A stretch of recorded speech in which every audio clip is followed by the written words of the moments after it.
ఆంధ్రప్రదేశ్ ప్రభుత్వం భారీగా ఐఏఎస్లను బదిలీ చేసింది. ఐఏఎస్ అధికారులను బదిలీ చేస్తూ ప్రభుత్వ ప్రధాన కార్యదర్శి నీరబ్ కుమార్ ప్రసాద్ ఉత్తర్వులు జారీ చేశారు. గుంటూరు జిల్లా కలెక్టర్గా నాగలక్ష్మి బదిలీ చేసింది ప్రభుత్వం. ప్రస్తుతం గుంటూరు కలెక్టర్గా ఉన్న వేణుగోపాల్ రెడ్డి జీఏడీకి రిపోర్ట్ చేయాలని ఆదేశాలు జారీ చేశారు. విశాఖ జేసీకి కలెక్టర్గా అదనపు బాధ్యతలు అప్పచెప్పిన ప్రభుత్వం ప్రస్తుత జిల్లా కలెక్టర్ మల్లికార్జున్ జీఏడీకి రిపోర్ట్ చేయాలంటూ కూడా ఉత్తర్వులు జారీ చేశారు.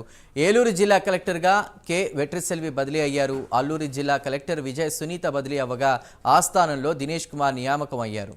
ఇక తూర్పుగోదావరి జిల్లా కలెక్టర్గా ప్రశాంతి నియామకం కాగా విజయనగరం జిల్లా కలెక్టర్గా బిఆర్ అంబేద్కర్, పశ్చిమ గోదావరి జిల్లా కలెక్టర్గా నాగరాణి, చిత్తూరు జిల్లా కలెక్టర్గా సుమిత్ కుమార్, కాకినాడ జిల్లా కలెక్టర్గా సగలి షణ్మోహన్, ఇక ఎన్టీఆర్ జిల్లా కలెక్టర్గా సృజన, ప్రకాశం జిల్లా కలెక్టర్గా తమీం అన్సారియా, కర్నూలు జిల్లా కలెక్టర్గా రంజిత్ పాషా, బాపట్ల కలెక్టర్గా ఆ జిల్లా జాయింట్ కలెక్టర్కు పూర్తి అదనపు బాధ్యతలు అప్పగించింది.